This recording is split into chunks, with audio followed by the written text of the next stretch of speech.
Assalamualaikum warahmatullahi wabarakatuh. Pemirsa di mana saja Anda berada, selamat berjumpa kembali dengan channel YouTube Insan Dongeng.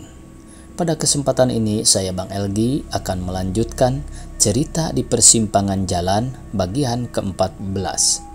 Terima kasih kepada semua subscriber yang selalu setia mengikuti. Selamat mendengarkan. Aku tidak bisa memastikan, tapi hal itu sangat mengkhawatirkan. Tapi kalau kau telah menceritakan pada bekas perwira itu, siapa aku? Belum, sebab bila mereka tahu, kemudian tidak setuju, sedang kami belum siap, semuanya bisa buyar. Seperti aku katakan tadi, kami sudah bertekad untuk kawin, walau apapun yang akan terjadi. Siapa nama si gadis? Dan apa kau sudah menceritakan kepadanya siapa aku? Pijri, sudah. Bagaimana reaksinya? Katanya, apa yang terjadi di masa lampau, sudahlah. Tidak perlu diungkit-ungkit lagi. Ini bukan berarti dia tidak menghargai perjuangan para pahlawan kemerdekaan. Dia sangat menghargai pengorbanan mereka yang telah mempertaruhkan jiwa raganya hingga kemerdekaan tercapai. Salman menjelaskan. Mendengar pendirian calon menantunya, ayah Salman sangat kagum walaupun dia meragukan sikap calon besannya. Apakah bekas perwira itu mau menerima begitu saja? Tidak, bantahnya sendiri dalam hati. Sambil berpikir demikian, tiba-tiba saja terbayang seluruh pengalamannya di masa lampau. Dia sebagai komandan regu tembak dengan uniformnya yang garang, sedang membidikan senapan mesin otomatisnya, siap menghabiskan nyawa para pejuang Republik. Terbayang jelas di pelupuk matanya betapa pejuang-pejuang itu dengan pakaian compang-campingnya menggelepar seperti ayam yang disembelih. Begitu pelor menembus batok kepalanya, pejuang-pejuang itu setelah mati kadang-kadang disepak seperti bangkai ayam oleh teman-temannya, kemudian ditinggalkan begitu saja. Entah mayat itu dimakan anjing atau tidak, rakyat tidak berani mengurusnya sebelum serdadu-serdadu KNIL itu hengkang dari sana. Apakah hal itu dilakukan secara sadar atau tidak? Dan apakah dia merasa kasihan pada para pejuang itu? Kadang-kadang pertanyaan itu timbul sendiri dalam benaknya setelah semuanya berlalu, dan kenapa dia tidak sadar bahwa orang-orang yang ditembaknya itu adalah bangsanya sendiri juga. Memang pernah juga dia mendengar dari beberapa pejuang yang pernah ditangkap bahwa mereka bukanlah perampok atau garong seperti yang dituduhkan Belanda, atau seperti yang diterimanya sebagai indoktrinasi dari komandan pasukannya. Tapi mereka adalah pejuang-pejuang yang mempertahankan kemerdekaan, mengusir Belanda yang ingin menjajah kembali Indonesia. Mengapa dia tidak mau mengerti pada alasan-alasan pejuang itu? Dan karena alasan-alasan yang tegas itu, mereka malah dihabisi nyawanya. Mereka tidak dihormati sebagai orang yang mempunyai cita-cita. Dan suatu kenyataan telah terpampang dengan jelas di hadapannya. Apa yang dikatakan para pejuang itu telah terwujud. Indonesia telah merdeka, Belanda telah terusir dari negeri ini. Dan dia sebagai orang yang pernah menentang kemerdekaan itu sekarang ikut merasakannya. Dia sekarang sadar, tapi apakah kesadaran itu pada tempatnya? Mengapa dia tidak sadar pada awal-awalnya? Pada masa-masa perjuangan kemerdekaan itu berkecamuk? Pada masa yang menentukan hidup matinya bangsa ini, mengapa dia tidak melakukan hal itu? Mengapa dia tidak melakukan disersi? Kemudian bergabung dengan pejuang-pejuang itu? Pertanyaan itu datang bertubi-tubi dalam benaknya disertai rasa sesal. Sekarang anak laki-laki kebanggaannya akan kawin dengan anak seorang pejuang kemerdekaan. Suatu kebetulan, aneh juga pikirnya. Mengapa anaknya jatuh cinta pada anak seorang pejuang kemerdekaan yang ditentangnya dulu?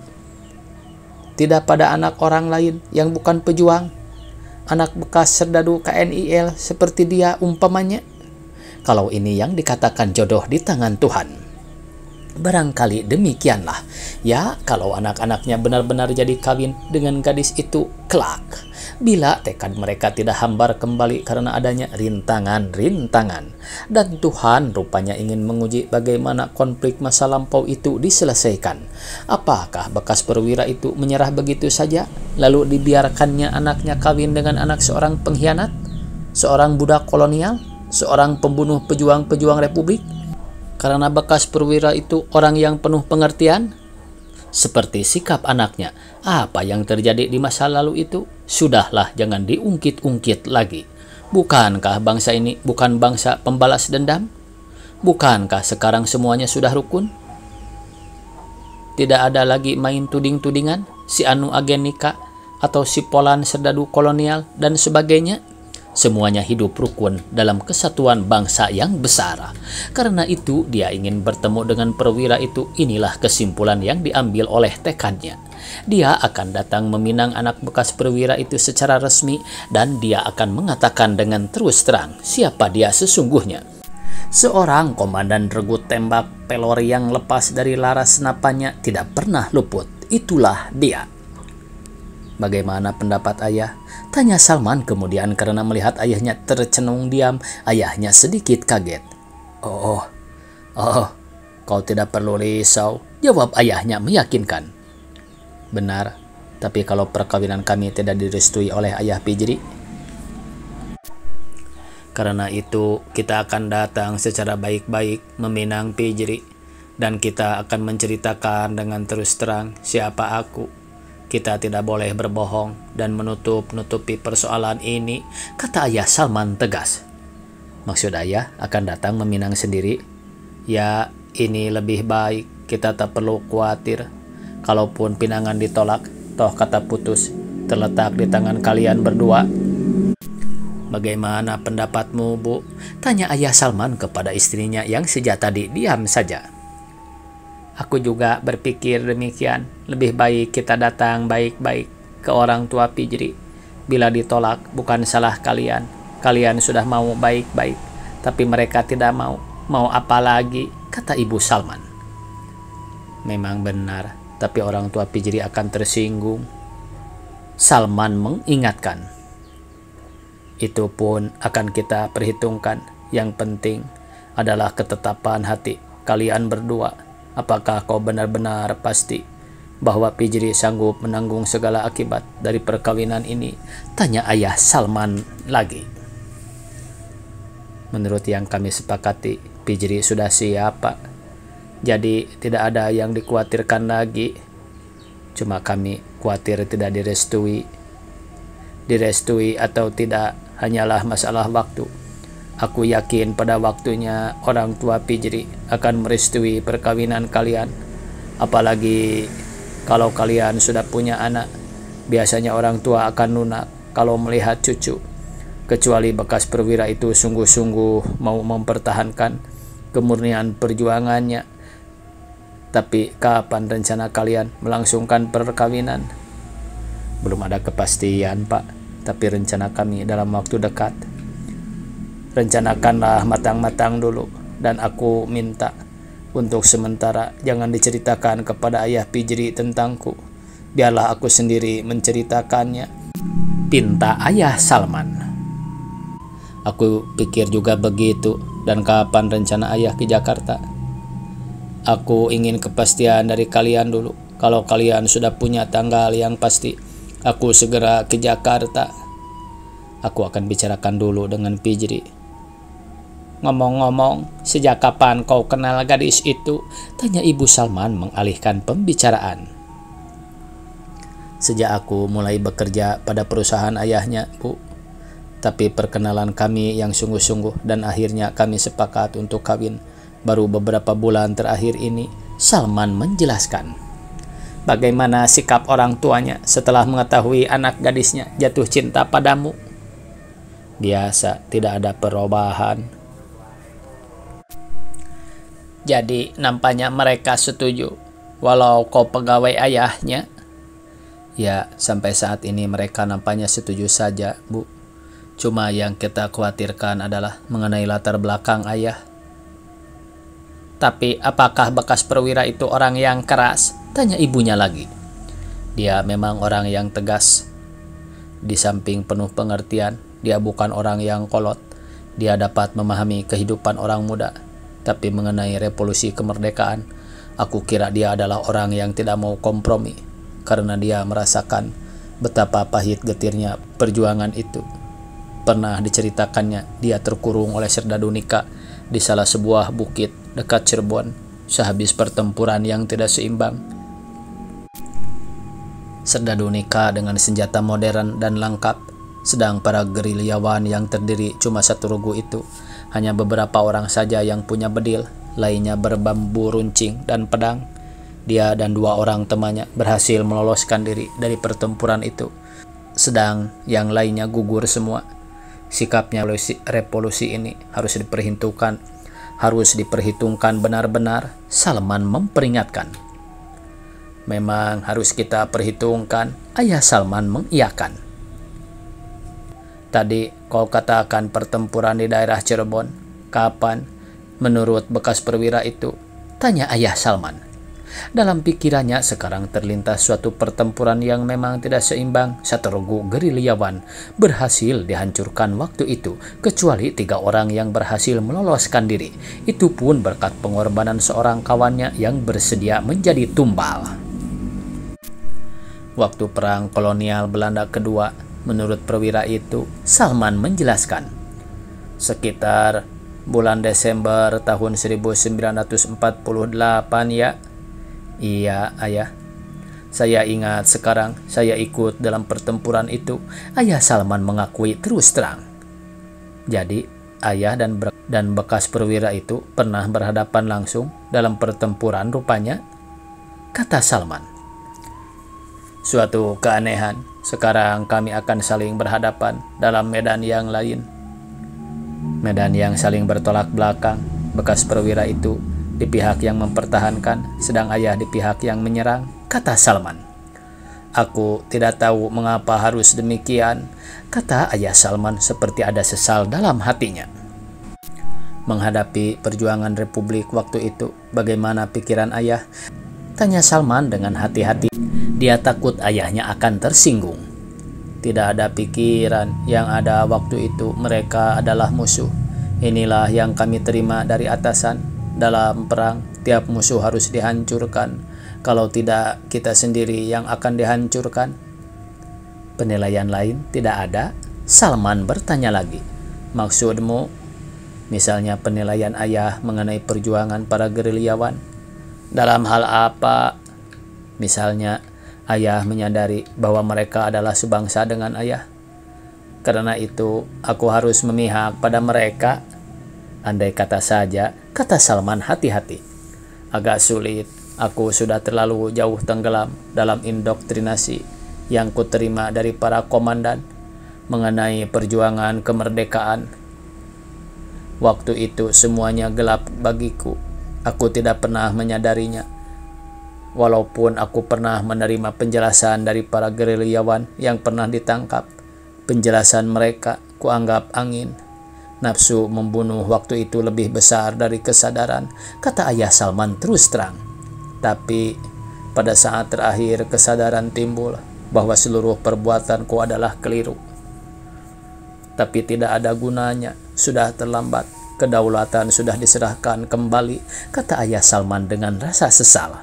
Salman diam, tidak ingin melanjutkan percakapan karena takut akan terkorek hal-hal yang lebih dalam lagi. Dia takut bapaknya akan tersinggung, tapi Salman bisa menangkap bahwa ada juga rasa sesal dalam diri bapaknya. Bila rasa sesal itu cepat datangnya, maka segala persoalan akan lain. Kalau bapaknya melakukan disersi memihak pada perjuangan kemerdekaan, mungkin bapaknya bisa menjadi jenderal sekarang ini, siapa tahu. Malam ini Salman tidur bersama kedua orang adiknya dalam sebuah kamar. Terpaksa karena rumah bapaknya tidak mempunyai kamar lagi. Ada sebuah tempat tidur bertingkat di kamar itu. Salman di bawah, sedang adiknya yang bungsu Sarkawi di atas. Adiknya yang satu lagi Sarwan tidur di tempat tidur tersendiri. Lama juga mereka mengobrol sebelum tidur. Sarkawi, adiknya yang bungsu, lebih dekat dengan Salman. Dulu semasih kanak-kanak, anak ini selalu membuntuti Salman kemana-mana. Kadang-kadang biarpun dia sudah duduk di kelas 3 SD. Dengan manja dia meminta digendong dan Salman tidak segan menggendongnya di pundak. Agak lucu juga kelihatannya kaki yang panjang itu menjuntai-juntai di depan dada Salman. Sekarang dia minta agar Salman suka tidur dengannya. Tadinya Sarwan ingin menyerahkan tempat tidurnya kepada Salman, tapi dicegah oleh Sarkawi. "Biarlah Abang Salman tidur bersama aku malam ini. Kan Abang tidak lama di sini, besok kembali lagi ke Jakarta," katanya. Tawaran itu diterima baik oleh Salman.